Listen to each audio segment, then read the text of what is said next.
got my girl. learned all I could about cooking, you know, and then this little, I learned enough about it that I could cook anything, you know. Just so this little guy, then they quit giving us. When I first went over there, we had little Chinese guys that was table waiters, and then we had other boys that worked back in the KP, and there was KP, worked KP, washing and so forth, peeling tail and all that back in the kitchen. And I didn't do none of that. See, me and Kiss run the place.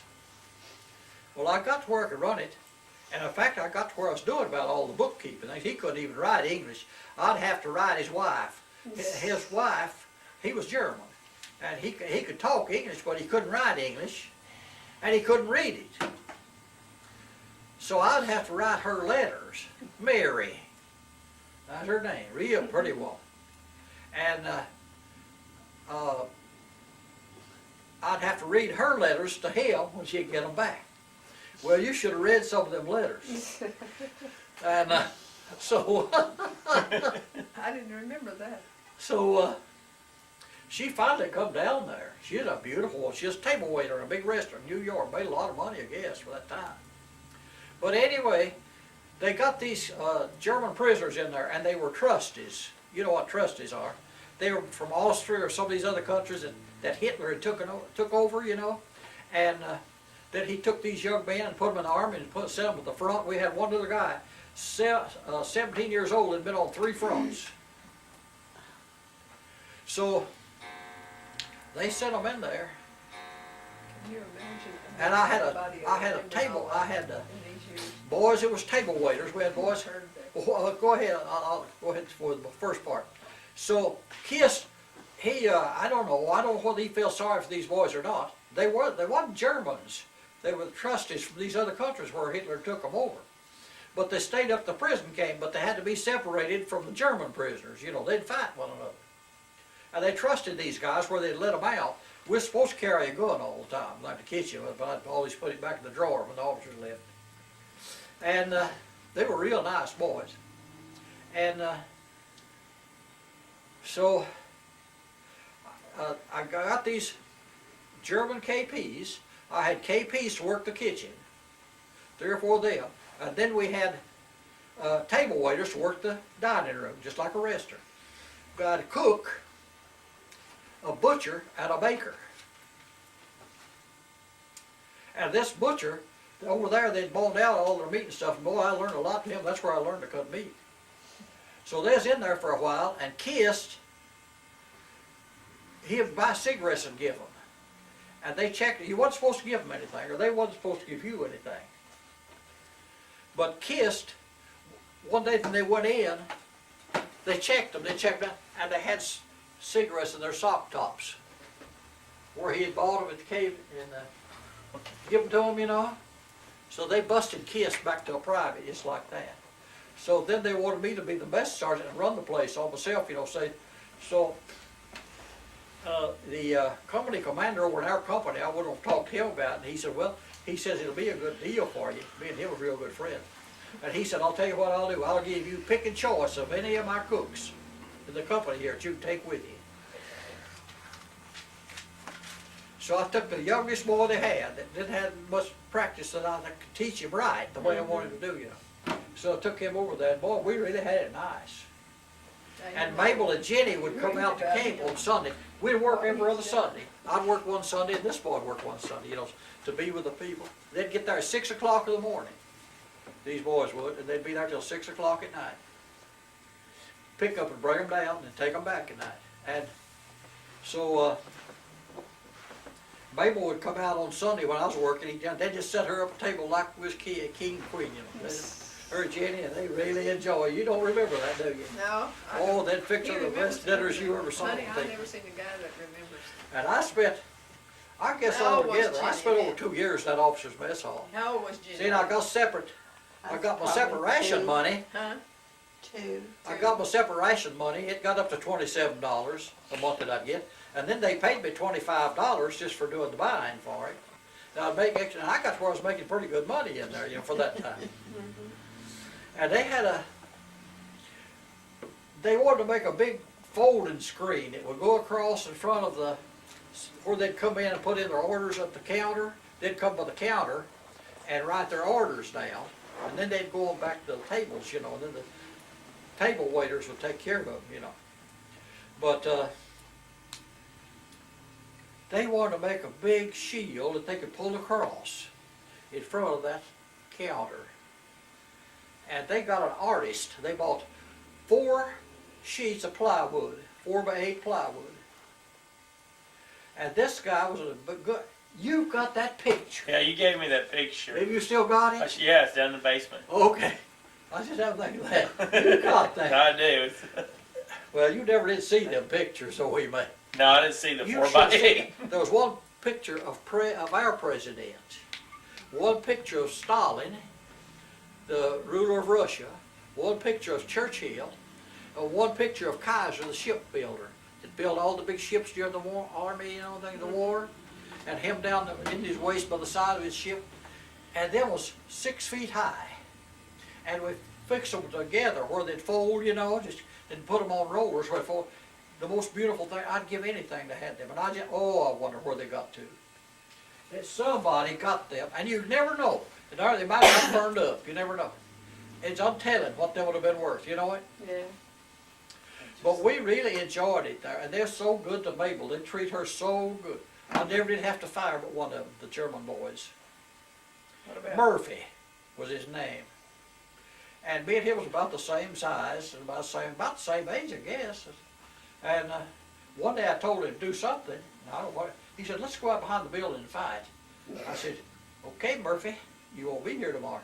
So I just went back, picked up. They told us if anything happened, just to give them a call, not argue with them, not fuss with them, just to give them a call. And they wouldn't be back. So I said, "You won't be here tomorrow." Next morning, I had a new man, and he was a good man, good working man. But people didn't do that, you know. Then, well, let's go out and fight. I said, "Okay, Murphy, I'll take care of that." But I'd go back, I'd leave old gun back in my drawer, my office drawer, and then go back there and get it, play with it, loaded and everything. But we had a good life there at Camp Chaffee for 3 years. I was in that hall, I was there 3 years at that camp, and she was down there all that time. She'd go home once in a while, maybe. It didn't cost anything to ride the train hardly at all. She could go home and stay a couple of weeks, you know, once in a while with her mother.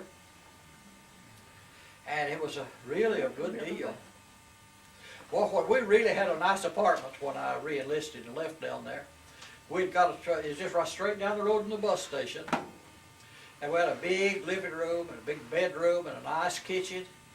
Oh, it was really nice. Just right straight down the road. One night I caught a window peeper at a lot of the soldiers got pretty bad for window peeping and things, you know. Of course, that's everywhere. That's all people. So one night, I was going to have to go back to camp the next morning, and Sergeant Stem and his wife lived upstairs, the same building we did. We had 3 apartments, lived right across the road from Miss Sutton, the owner, and his wife was going home, and I found their picture just the other day. We looked at it. You remember that? Kenneth and Genevieve? No, you didn't show And me. anyway, me and him was about the same size and age and everything, you know. And I said, "Why don't you go in with us tonight?" And I said, "I've got to come back in the morning and we'll play." We'd get together and play cards all night. And we'd have the best times. It's just, you really had good friends, you know. It was all in there, all like together. And so Kenneth went in with me, and him and Mabel, and I called Miss Sutton, that lived across the road, or across the hall, with her mother, and she is 90-something years old, 95, I think. She come over, and we had to play cards and had the best time. And I was fixing to leave. It was getting time for us to go down and catch the bus to go home. And I heard there's a wire went through the shrubbery out between our house, our yard, and the school grounds. There's school grounds just across the lot from us, you know. And I heard that wire squeak. And I don't know why I did it. I didn't say a word to anybody. I just stepped out of the door and didn't turn a light on. And out on the grass, and there's a walkway around the side of the house. Is what they call it, bay windows, where they come. And I walked around, and here's this guy standing up by the window looking in. Right into our room. And I walked right up by the side, the little guy, walked up beside of him and grabbed him by the arm. They'll believe this, he didn't know that. Was he a soldier too? Yeah, I took him right on into the hall and set him down. And, I remember that. what? I remember that. And I guess Mabel called down to the bus station. That's where you'd call if you want to get a hold of the MP.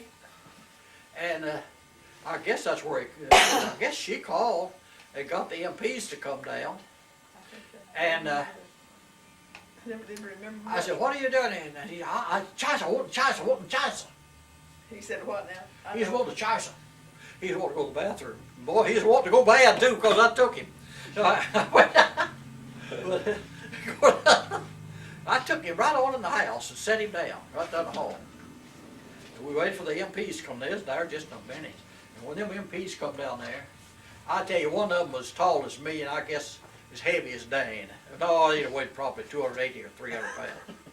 And then here's Kettle Stem, me and him there. I weighed about 225 then, me and him about the same size. And this little guy, and I could just have reached up and got me a switch to give him a switch. Somebody told me I ought to just have beat the tower out of him. No, I said, then I'd have been in trouble.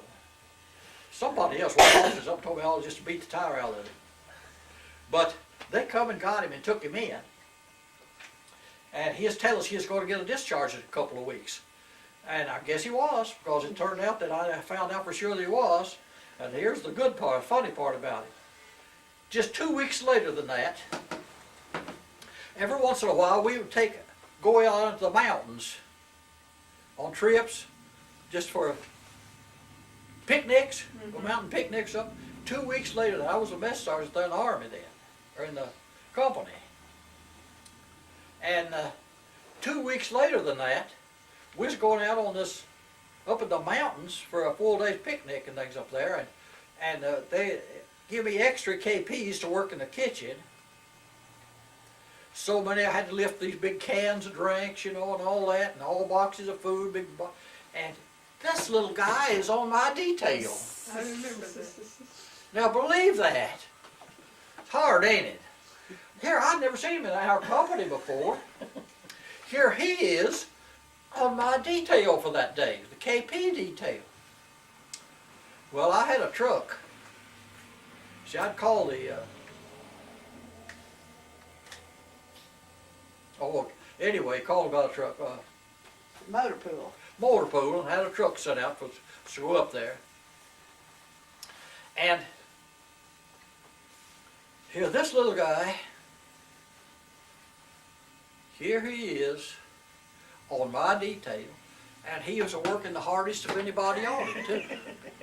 Now, of course, I never said a word to him. Did I recognize him or anything? And this truck, the driver, he had his girlfriend, and I don't know who she was. She wasn't a whacker, no, just somebody sitting up in the front seat with him. Of course, I had the privilege of riding the cab. I was in charge of all this, see. And here, here his girlfriend already got up in the cab of the truck driver. So here I've got all this loaded here. I went out and told this girlfriend, I said, "You're going to have to go back in the back and ride." I said, "I have to ride up here. I'm in charge of all this.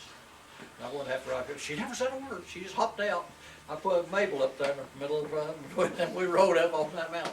This was the window peeper's girlfriend? No, it was the driver of the truck. Oh, okay. The soldier. So it went on till a few days after that, next day or two after that, Telling me that, yeah. Captain Cleescale would always come in nearly every morning come and eat breakfast.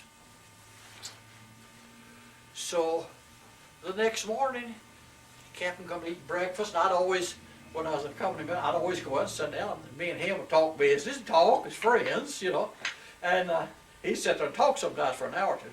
Boy, he said, "Did you notice how that little guy worked? It was on your detail yesterday." What was his name? Smith, I believe it. He says, "He's just been here in the company a few days." He said, "I never saw anybody work that hard in my life." He was the one who brought it up, the subject. And I said, "Do you know why he worked so hard yesterday?" "No." I said, "Well, I'll tell you, I caught him window peeping in my window." And he looked at me. He said, "I don't know what, but he was just transferred to the company here and he's up for discharge. Unless something happens," he said, "he's restricted to camp for something. He can't leave the camp." He said, "That's one reason he's on the detail." And he said, "I didn't know what had happened. He just come in here a day or two ago." And he said that's the reason he's on the detail. And I told him about catching him, and he said if you want to push it, he said he won't get it. He said he'll go to the stockade for about six months. And I said, well, he told me when I called him that he is going to get out in a couple of weeks. He says he's scheduled for discharge in about 2 weeks. But he said, he says, I don't know whether if you don't do anything about it, I don't know whether the papers where they've got on him would go ahead and do it. But he said, if you want to push, if you want to say no, he says he'll go to the stockade in about 2 weeks. I said, well, now let's look at it like this. It wouldn't do me a bit of good for him to go to the stockade for 6 months. But I said it might do him good if I didn't and let him go home. I said he's got his way. He showed me his wife's pictures, his 2 children. Yeah, I remember. I said, but that's why the little guy works hard. I said, I'm like you. I never saw a guy work. I said, he would pick up a whole GI can full of drinks and ice. Do you believe that? He'd pick up a whole can, How big a guy was he? I forgot. He wasn't over 5 foot and 7 or 8 inches tall. Wouldn't have weighed over 150 pounds. He wasn't I our remember size. that. I remember that. But he said, well, he says it's up to you. I said, no. I said, I know it's never going to bother me anymore. And I said, he's learned his lesson, you know, getting caught that way. And I don't think he'll ever do it anymore. So I said, let him go home. So, was I right or wrong? You're right, probably. Huh? I think you're right. Did he ever say anything to you when he left? Oh, no, I never see him anymore after that. Like to know how he turned out, wouldn't you? No, I don't care. That might have taught him a lesson. That's why I say it might have taught him a lesson. Yeah. I remember that. But we had some Where interesting. was he from, do you know? He's California. I knew I'd never see him again. And he told me, he said, well, he's from California, he's going to get discharged, scheduled for discharge in 2 weeks. I said, that's right, he told me that when I called him. Well, he said it's up to you as to whether he gets it or not. Did he ever treat you all right? Oh, I never did talk to him. So I've done a few nice things in my life. Have you got that on? Mm-hmm. Yeah, Huh? Yes, we've had it on for an hour and a half. listening to you and they're talking to you about you. Talking about me. What? He's talking about me. I never said a word Well, about you it. did. He did, didn't you? Call me in. How we ended up in Indiana? Well, before we married, I come up here to pick tomatoes. And I picked tomatoes with this old guy, Carl Harper, that lived just at the edge of the school grounds up there in And Charlottesville. gobs of money. And old man Carl hired me and Royce Richardson, and he died not long ago. You The can guy have that one come of up here with me died just a month or 2 ago, or just this summer. You know. Oh, really? Yeah, he just died. I was reading my little county paper where he had died.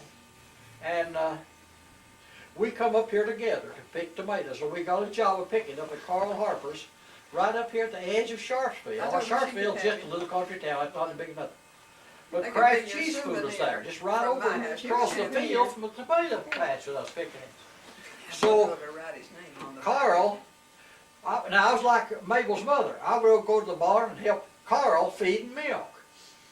I'd go with Mabel's mother to help her feed and milk. Well, Carl had some horses, some of the prettiest big bay or gray horses, mares that you ever saw, 2 of them. And he had some awful nice cattle and things, and I'd go hogs. I'd go help him feed his hogs and feed his cattle, help him milk his cows, and he thought about as much of me as he did Bill and his other son. And he was just determined where the bath that is, I was honey? going to live there with him. So he had a little room fixed up about like this. Well, this was his seed house. He raised seed corn, That's right in there. and he had a place fixed up about like this room here. That was mine and Royce's room that we lived out in. And it was another little building, you know, really a nice place. And we'd go pick tomatoes, and we'd come back. We had our own little While apartment you're out there. talking, I'm And gonna tell I'd go out and help Carl feed his, She's okay. tickle him to death. He is, I thought an older guy, but he wasn't. He's probably 65 then. And I'd help him take his tomatoes over to, I forget what the name of the little town was, a few miles, with his trailer that he pulled with his car. He had a little Chevrolet, a 38 Chevrolet, and only had 8 or 9,000 miles on it. So Carl just thought I was just it. And he called me one day and he said, Woody, his boy worked at the cheese company. And that little town, you couldn't get a job up there in that cheese company. Everybody wanted to get in there because it was steady work, no layoffs, nothing. Old cows give me up year round, see. So they wanted that, everybody wanted a job over at the cheese company. It didn't pay big money. So one day he said to me, we just been picking tomatoes. I just picked tomatoes 3 or 4 days. And he said, Woody, he said, would you like a job over at the cheese factory? He said, it's a good place to work. He said, Bill has applied for a job at the railroad. And he said, if he gets it, he says he'll be leaving and that's going to be an opening. And he said, there's everybody in town here. And then it was hard to get jobs, full-time jobs, you know, full jobs year round. So I said, yeah. So he said, I'll take you over there. We'll go over and talk to Mr. Stark, see what he said. Was that the manager of the place? Yeah. So, wasn't too many people worked in it. And so we went over a few days, talked to Mr. Stark, and he hired. He said, yeah, I want you. So, we come back over to Carl's, and boy, after that, this boy's up there with me. He didn't want to stay out there by himself in that place pick tomatoes. I said, well, Carl, listen. I said, we took a job picking your tomatoes. He said, I can get my tomatoes picked. You don't have to worry about that. He said, but they get ready for you. You go to work. So, in a few days, they called this ready for me. Bill had been called to the railroad. His boy. Uh-huh. And he had been there about 10 years. He was about 31 or 2 years old. So I went to work in the cheese factory. He said, now, he says, you're moving upstairs. I've got your room fixed up here. In his house. He lived in a big 2-story house right out the edge of town here, right there. That I could just walk across the fields with cheese. It wasn't any farther than from where I'd be living to the cheese factory than from here up to railroad up here, I don't guess. And he said, so I've got you a big room fixed up here. So went over, boy, it was a dandy room. Right on the side, big window. It was really nice. And this was his second wife. They were, like I say, up in their 60s, older people, and they didn't have any children, but he had a daughter. Him and this woman had a daughter, Mary Jane. And her bed, my bedroom was just walk right in here, this corner, hers right down here, right down out there, hers. Well, Mary Jane, this is the strangest thing. They'd have ball games over at the school, and they had this little 38 Chevrolet, like brand new. And she'd come out, she'd be going the evening over at the, she was graduating that year over at high school, you know, and she'd come out going over to the ball game, and she'd holler for me and say, Woody, you want to go to the ball game with me? But she never would ask this other boy to go. That's the strangest thing. And so one day he said, I'm going to get dressed up, and I never did go with her to the ball game. So one day he said, I'm going to get dressed up, and I'll be ready if Mary Jane hollers for you to go to the ball game with us, so I'll go with her. So that was the funniest thing. She come out and hollered for me if I want to go to the ball game with her, and he was all dressed up, ready to go. And she didn't even ask him. See, he come out of our building, and she didn't even ask him if he wanted to go. Well, that really got him. And so one night, but anyway, I took my room. He decided he'd go home then, so he got on the bus and went home. So I went to work over at Cheese Factory. It's hard work, boy. I mean, it was a day's work. When you worked in there a day, you knew your work. What did you do in there? Well, you did everything. By the time the milk come in, you had to dump it into the big scales where it's weighed and everything. And I was one of the taller guys, and that was pretty much my job. Then you made cheese. We had 4 or 5 big vats in there that hold. I forget how many 5,000 gallons of milk I back in the vat. We made cheese. And, That building's still there. the Oh, building is it is really? still there. Yeah, we went up there, didn't we? We went up there earlier So, this year. On one Saturday night, The and house I we kinda moved caught into on, but and his the wanted building me to where go their with apartment Mary was Jane, still you know. there. So he got to talking. Well, said Mary Jane's going to college, and said you'll be here with us. Mary Jane get out of college, and you and her can get married. And said he had 3 big farms up there, and he said you can run the farms. Mary Jane teaches. She's going to make a music teacher, and you really had it made. So he had these 2 boys. He had 3 farms. And he was planning on me and Mary Jane, you know, to run them farms and things. I don't know what's that plan. So one night, Bill and his wife, Bill and Ruth, was going to go to Kokomo to the movie, and he wouldn't let Bill have his car unless I would go with him. Now believe this. Do you believe that? He wouldn't let Bill and Ruth have his car to drive up to Kokomo. That was his son, right? That was his son, about 12 miles to the show, unless me and Mary Ann would go with him. So you knew what he was wanting, you know it? And she was a pretty girl. He's wanting to hook up you and Mary Ann. Huh?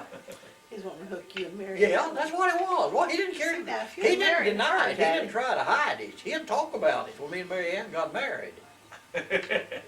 And so, and we went to show together that night. I just think about it. And She she's a went to nice Butler, person. didn't she? She was a real nice person.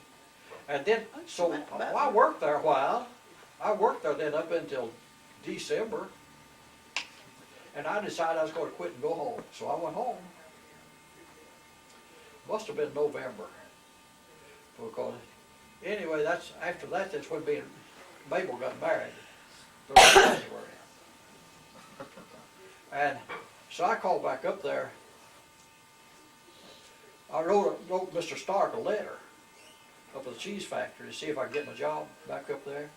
I'd been gone a couple months, so 1st of March, he wrote me a letter back and told me to come on. He even had me a house, had me a place to live, a little furnished house up there. Right there as close to the cheese factory as near the railroad. And he said, I've got you a furnished house picked out up here that you can get. $15 a month. How did you find out in Kentucky about picking tomatoes in Sharpsville, Indiana? Well, that was a big thing then. All these Mexican people wasn't up here so much then. And people from Kentucky and Tennessee down there would come up here a lot and pick tomatoes. And they grew a lot more tomatoes then than they do now. You don't see these big field tomatoes driving down the road like you did then. Everybody grow tomatoes. So he just planned on me and Mary Ann getting married. Carl did. And so then when I got And this his call, house is still there. I figured I got up there and I think, well, I'll need a place to stay here. Got up there, the little house, the people was going moving out of it was going up to Peru to the Air Force up there. You know, this is after the war had started. Uh-huh. Up there to Peru, and they had this little furnished place there. And Stark had got it rented for me, and it wasn't going to be ready for a few days, 3 or 4 days. They wasn't going to be gone for 3 or 4 days. So anyway, I went to Ruth was Carl Harper's boy, and Bill was out of town a lot on the railroad.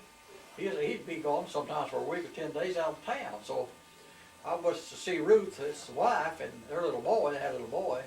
He was 4 or 5 years old, and she let us stay with them till I got my little house ready. So then we got this little house, and we lived there till they got this new apartment ready. As I told you, we just got our furniture and got in this new apartment when I got my call from service. House is still there. So you never actually lived in the little apartment then, did you? Yeah. What? Yeah, they lived there. Oh, you did live in the little apartment? We had moved upstairs in this telephone building. Oh, we had a dandy place up. It was a lot better than we had. It had running water and everything in it, you know. Before we had to carry our water from the pump across the street when we had the little house. And we didn't have a bathroom. We had to go out the outhouse. But up there, this is all modern. She just had it all finished up. And she was running the telephone office. And what she was wanting to do was teach Mabel how to run these telephone offices and get her a job. And then I got my call. Did you get a telegram or a letter or? You got a letter in the mail. You've been chosen by your friends and neighbors. Who opened the letter, you or Granny? Huh? Who opened the letter, you or Granny? Well, I did. It's to me. Oh. It's from Jamestown, Kentucky. The draft board. Your friends and neighbors. That's the way it goes. You have been selected by your friends and neighbors. But, So you had this Mary Ann after you when Granny was still back in Kentucky and you'd already been dating her and you went back home to marry Granny. Mary Ann come over to see us after we got up there. Come to see Mabel one day. Come over to the little house. We lived in this little house. Yeah, it was Just just. come over and check her out. She come pecked on the door. She went to her she said, I'm Mary Ann. And she said, I just wanted to come and see Woody's wife. And see what she looked like. Yeah. What do you think of that? Did Granny know about Mary Ann? Yeah, oh yeah. You're trying to make something scandalous here. That's right. It's not. Yeah. Mary Ann, they were the nice people. Carl and his wife was nice.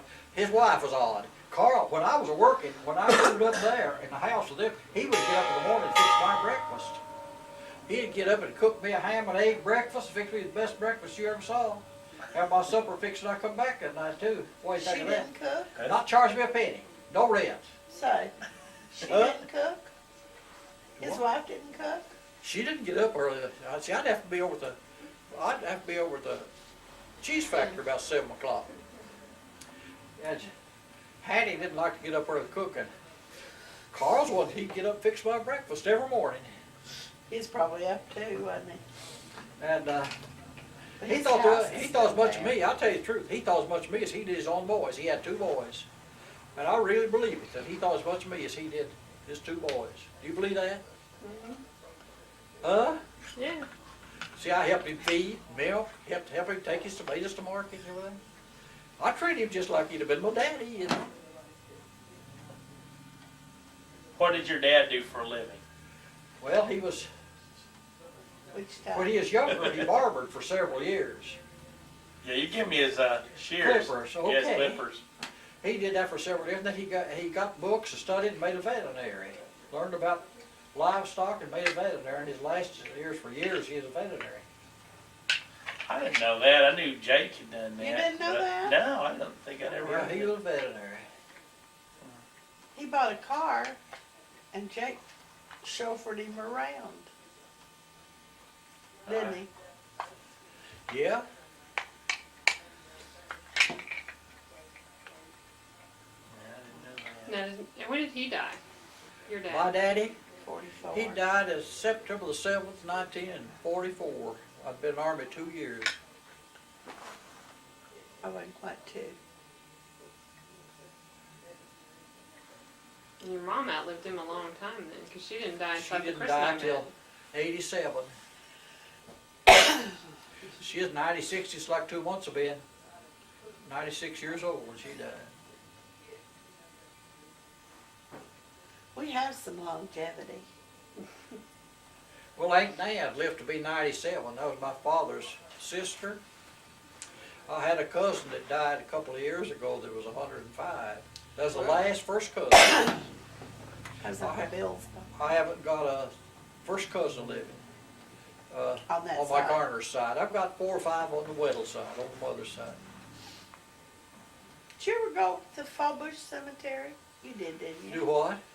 Didn't you go over to Fallbush I'm Cemetery? going, you have to walk back out through the field out there. You have to Yeah, walk, yeah, walk back, yeah, we we walked went back back to there. the cow pasture, the Yeah, we went back here, what, barnyard. 7 or 8 years ago, didn't we? Yeah, that was.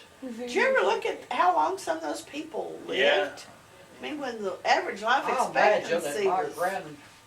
not my grandfather, my great-grandfather Weddle, they call it the Weddle graveyard. I imagine he gave that ground.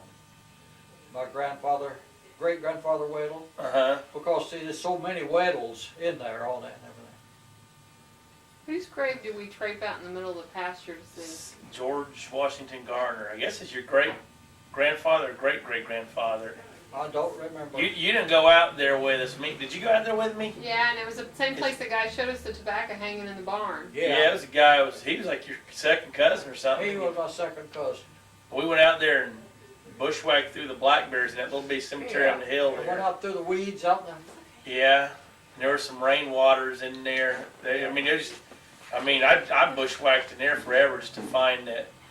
Yeah, they're just out of those Fall Bush. headstones. She's going downstairs with me in a minute. Okay. Hey, That was so- just out of Fall Remember Bush, you just right wanted where to that be a veterinarian? graveyard was. I didn't even know it was out Remember there. you We used had to asked be a somebody, didn't we? veterinarian? Yeah, we just. You talk about that?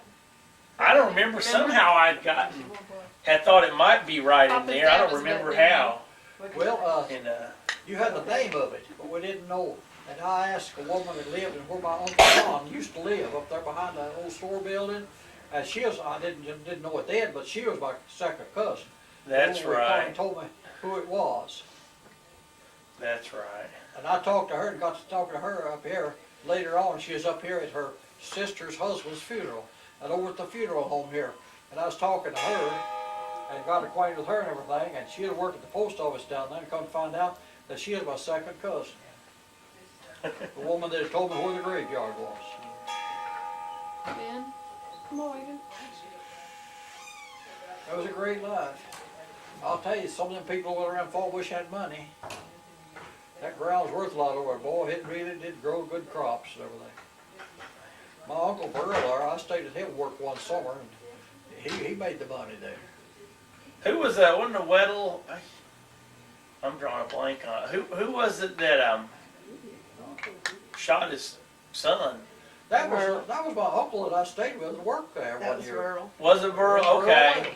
That was Uncle That was Burl. Granny Garner's Hey, brother, Granny. right? Granny Garner's youngest brother.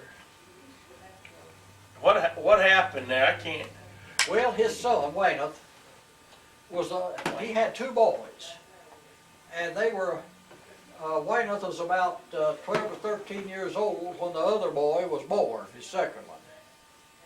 And Wayneth, Verl never was a drunkard. Now, he might have took a drink or whatever, but Verl was an awful hard-working guy. All of them boys was. All of my mother's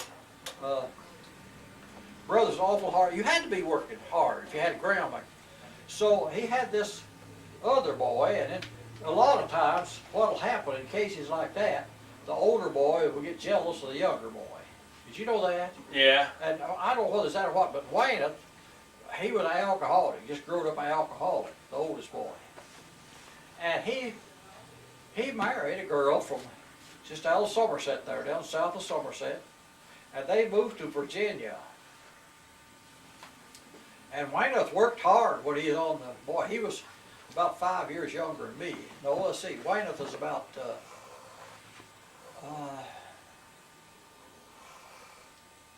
yeah, he's just about 5 years younger than me. Anyway, they moved to Virginia, and he went over there, and I guess he was a drunkard while he's over there, and they moved back. And he sold his place in Virginia and come back, and Verl let him put him up a house trailer on the edge of his yard. He had a big yard down below Somerset there, and he let him put him a house trailer out there to live in while he built him a house. Verl gave him the ground to build him a house on and everything. Yeah, I forget how many acres Verl had.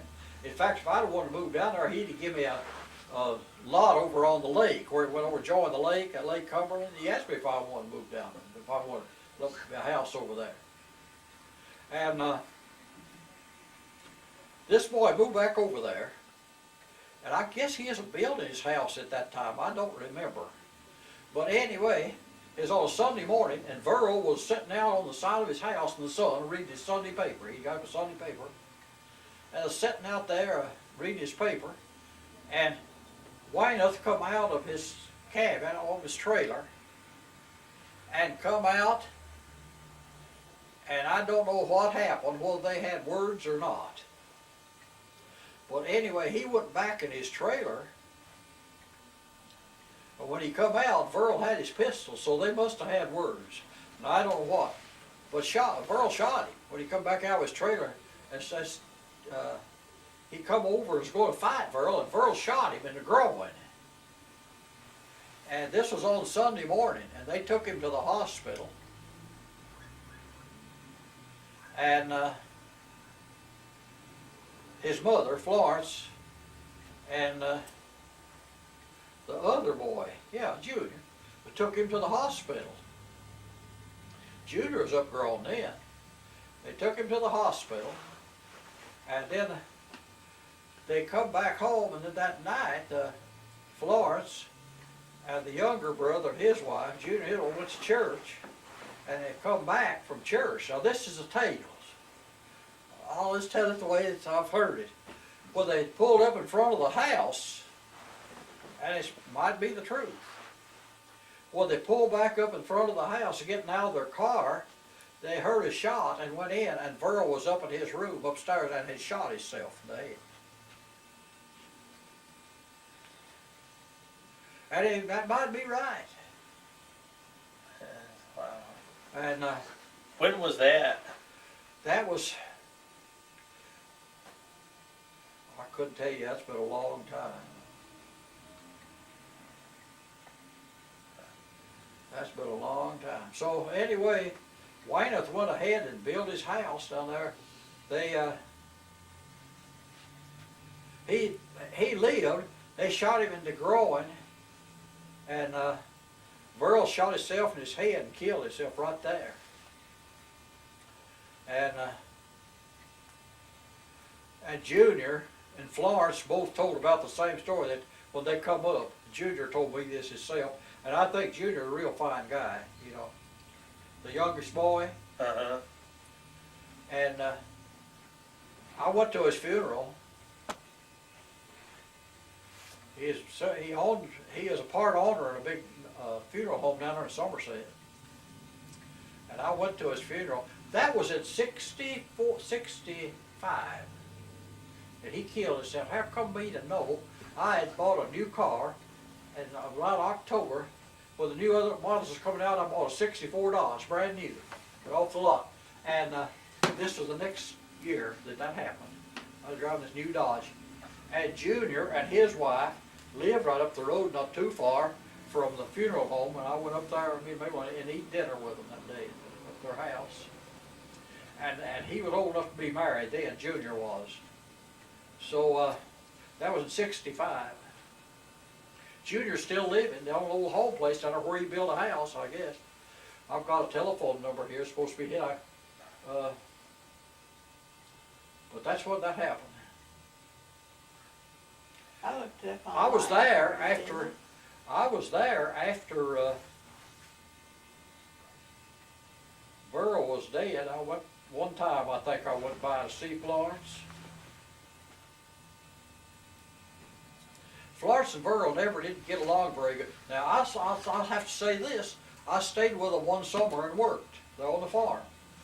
And I didn't hear them have a short word. But I've heard Gano tell tales about them fussing and fighting and everything. When he was there, he would say there's someone work for him, you know.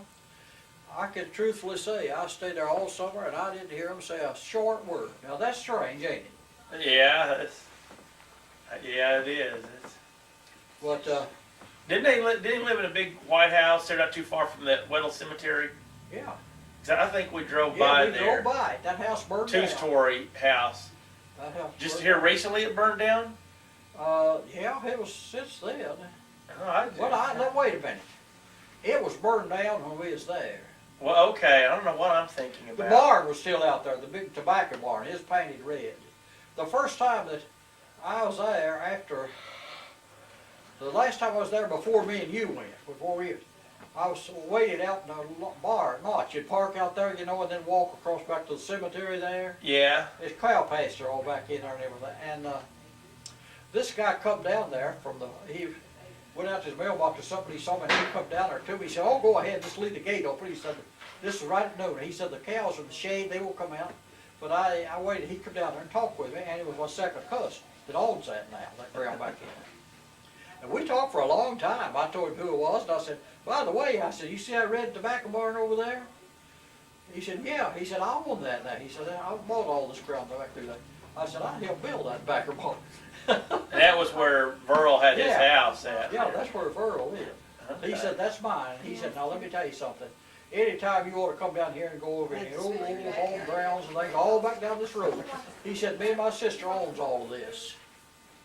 He said, "You come and go anywhere you want to." He said, "I'd just like to know when that's built." I said, "Well, it's either 38 or 39, I forget which." But Yeah, he said, I'd like to know when that's built. I said, well, I helped put the roof on that barn, and I said, that's the hottest job you ever saw, metal roof, and it was about 90 degrees I bet outside. it was. And we'd have to wait till about this time of day before we'd get up there and even work on it, you know. Do you remember much about when y'all went to Illinois when you were young? No, I just remember I'd sit in the bed, my mother would bring me breakfast to me. What'd you go up there for? I said, to work on farms, everybody, Oh, okay. that's all the work you could get.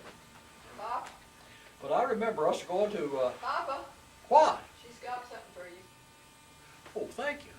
Ask them, do they, Anybody want No. coffee? No, No, we're not coffee drinkers. Would you want a cold drink? coffee? Not There's some thank- 7-Up or probably Pepsi or something in there, and I think Yes, it's cooler, you want to call it? Actually, Right. I've got some other It's parts in in there, there. Take right. it go. I remember when we went to Illinois when I was 2 years old, and I remember that I'd sleep late in the morning, and my mother would boil eggs and bring me boiled eggs for breakfast. Now, people don't think that you remember anything when you're 2 years old, do they? And I'll tell you something else I remember on the way back home. Of course, you didn't have all these highways then. I don't know how we went. What is somewhere over around close to Champaign, Illinois. As we come back, we stayed all night somewhere down the southern part of the state here, down close to the river. And don't ask me where. I don't know whether it's where 31 goes down or some other, I don't know what. But I've heard them talk about it. And it was about it's first week of June. And we got up in the morning and they had to scrape ice off of the windshield, frost off the windshield. This was going to Illinois or coming back? Coming back. And I remember the name of the car we had, Star. I remember that. That was the brand, the make? That was a Star. Don't know what it looked like, don't know anything about it, but when we was in Illinois, I sat in the bed, and she'd bring me boiled eggs, boil me egg, bring to me in the morning for breakfast. you know, I bet she did that. I bet the house was cold. The house is cold. I'll bet it was. Well, That's I don't know. probably the reason that she. Everybody had wood heat then. Everybody used to heat with wood. Very few people even had coal, you know what? And I never heard of heating oil till this, a few years back. I never heard, never hear heating oil. It's a big world out there, Chris. Yes. On your cookie. Come on. It's a big world. Watch out, watch out. Did you give you a cookie? You want your I didn't cookie? want one, Yeah. thank you. What did he? But I got Arvis Ray Richards to come up here with his truck. What did he want? I'd go to school. I picked blackberries for his mother when I was a senior in high school. I picked her 25 gallons of blackberries that fall. What do you think of that? That's a lot of A blackberries. quarter a A gallon. lot of stickers in the fingers. A quarter a gallon. Now what's a gallon? What gallon blackberries cost you? $5, $6, $7 or $8? How much? Yeah, a lot more I than picked- that. Oh, those little half pints. Yeah, I know it. Or what? But I picked her. $2, $3 Well, her at boy, the he had a store. truck, good truck. And I went to him, I took Mabel back down home. I said, Mabel, we gotta get her stuff hauled down here. And Doshi told us we could put it upstairs. And, their upstairs wasn't finished up. They had one room up there that had a floor in it, but nothing was finished. So we hauled our furniture down there and fixed up in there, and we finished a room up there and fixed it to where we could go up there and sleep with a set of bed up. And then when I re-enlisted in the Army for a year, I got 3-month vacation, we went back and we stayed up there, But I got him to go from Russell Springs to Sharpsville, Indiana, and that was 300 miles. And he had this truck, it was big enough to put all of our stuff in, and we got up there, and I walked in, he said, why, he said, I never thought about you having this kind of furniture. Everybody just had a plain old straight chairs, old cane bottom chairs, and we had new furniture, a new nice living room suite, bedroom, all. You're going to have to place this on the truck. I'm not going to put this on the truck, he told her. He afraid to tear your And I did, furniture up? and we had It's Mabel. about 250 cans of canned fruit and vegetables and stuff that we'd can. You could get it and can it for nothing, hardly. Yeah, I never thought about you having this kind of stuff, this much stuff. So we didn't get in there. We got in there about 9 o'clock, I believe, at night. We lit upstairs. He backed his truck around here, and we loaded that stuff up. And I loaded every piece of it on it. Of course, the big stuff we had to carry down together. And we had all we could get on that truck. And we drove up here and drove back, and got back home the next morning, but a little after daylight. And you know what he charged me to making that 500-mile trip in that truck? You know, 600. $50. That's prices, you know, that was then now. Yeah, that was probably a pretty good bit of money then. And $50 for one day. so we got it home and we didn't scratch one thing. We didn't get a scratch. Now believe that, we didn't get one scratch on nothing. That's pretty good, wasn't it? But They had that furniture, and you sold it to Jake, didn't you? A living room. And I guess he I had. can remember when I was a kid, they still had it. I'll bet they hadn't died. I wouldn't be surprised. Had wood arms. They were about that wide, and had Maple. cushions went in the back and the Beautiful. seat. Yeah. do you remember your grandparents at all? I remember. Now my grandfather Garner, I never did see him. My grandmother Garner, I remember her just like a shadow. She died when I was about 2 or 3 years old. And that's all I just remember kind of like a shadow, you know. Yeah. And of course then you didn't get to go anywhere. You didn't go anywhere. If somebody lived very far from you, you never did see them. And I maybe never seen her over a time or two. Now it's kind of like a shadow. Now my grandfather Garner, I never did see him. He died before I was born, 10 years before I was born. My grandfather Weddle, I remember going there 2 or 3 times to their house. They lived in a big 2-story house. You know what you was talking about? The same one? Yeah, and when I stayed with Verl that year and worked for him that summer, I stayed in the same house where Verl and Florence lived. Because he got the old home place and the will and things for taking care of them, you know. Okay. And it was a nice place. It was really nice. And I remember them. And I thought that she could set the prettiest tables of food and the best food that I ever eat. And at that time it was. There wasn't any doubt about it. They were well off, you know, for that time. And she was the kindest. She talked I guess that's why I've always been so kind. I think after her. Well, I guess you get things from people. But I thought that she was the kind. Oh, I was glad to go see her. A couple of times I remember it. Now, Grandpa, he's a kind of a grumpy old guy. Had a big mustache. He wouldn't have known me if he had seen me when I was 10 years old. After she died, I don't remember. It seemed like she was about 10 years. I was about 10 years old or something when she died. I know I didn't go to the funeral. My mother rode a horse and went across the hill and they over to the funeral. More than one. We're there too. You But don't I know. never did see her when she died, but 2 or 3 times. You mean He married another woman that Your lived dad down below didn't go to the Fort down the funeral? road there. And he had a stroke. No, thank you. You will. Get your handful. He had a stroke. Let me get you a little dish. I'm good. I'm And good. Let me get you. he went out in his garden. Years, thank you. He had Oh, got I'm gonna get you a little dish. he had got better from his stroke. And You want some? This is your grandfather? this is Grandpa Wet. He got better from his stroke. I think he is up about 80 years old. And I probably got over extra. Potato chips. You want them? But they had a garden. That's class. Have you got And enough? he went out in the garden to dig him a mess of You potatoes wanna or get you a something. little dish, honey? Few potatoes and didn't come back in. She looked out and he was dead out in the garden. Get you a little dish. I never was really, he would have known me if he had saw me coming down the road. He was a grumpy guy. A lot of older people back then. That's where you get it from. Well, a lot of your older people back then, they didn't associate with people much. They just didn't. And he was grumpy.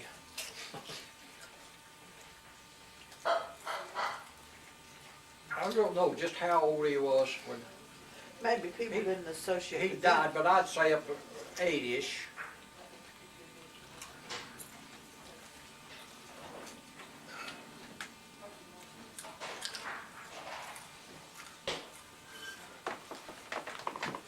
Ben wanted to know if you remember when you got your first TV.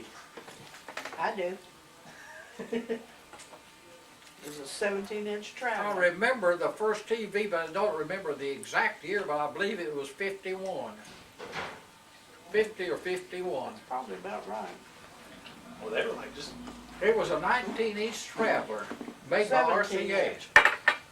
It was And a then 17 people had inch. so much trouble with TVs. And I bought it right over here on Washington Street. So you could go out to Washington and turn right off of,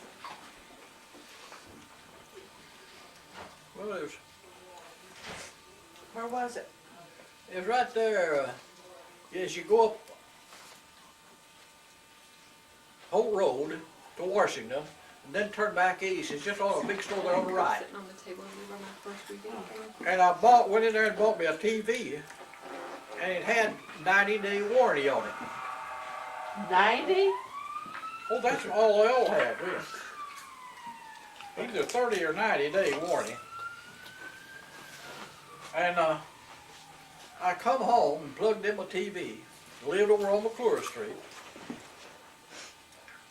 And that first night my TV went out.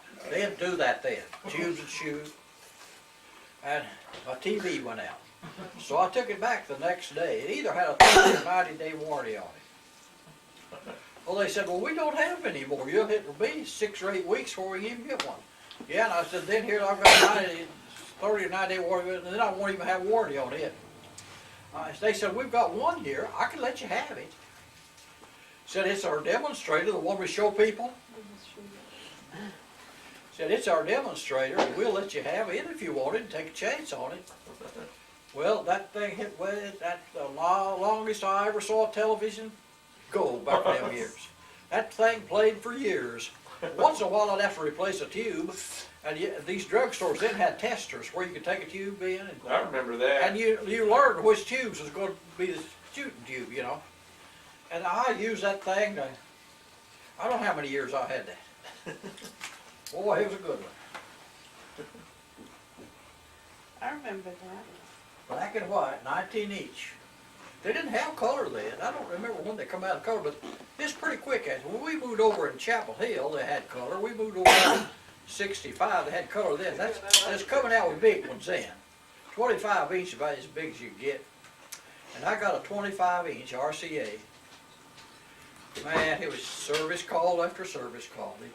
And you'd be taking tubes out, taking them and testing them yourself and everything. Now, when was Joe born? Joe was born in Indianapolis, 50. wasn't he? He was Who? born 50. Joe? Joe, He's born born here? 50. he was born up at Memphis Hospital on Sunday, June the 25th.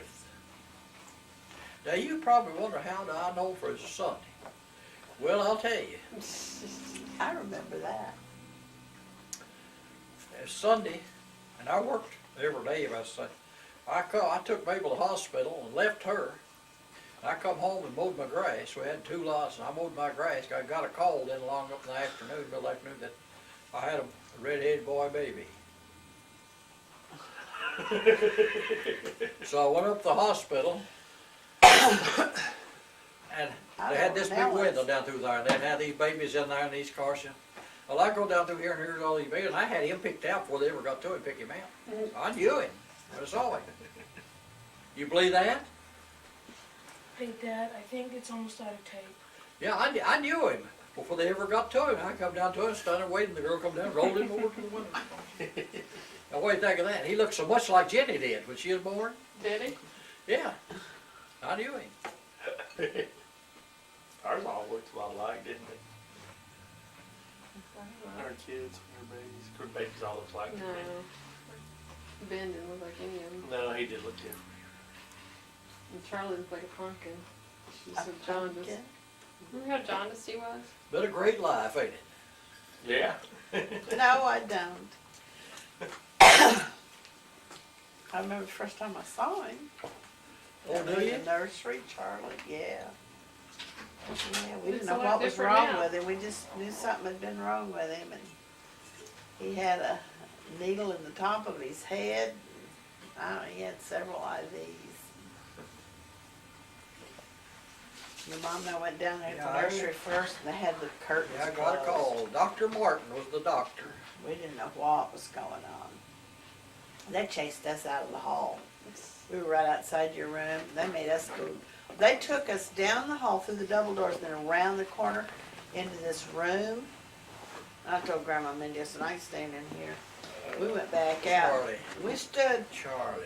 we could We was see. here when Charlie was born, wasn't Yeah, you come So up they had a long Florida. window like that, you know, That was when, in the that was when doors. Dane took off in your We were motorhome. standing there watching. Yeah, as turn it and go was right going on. back.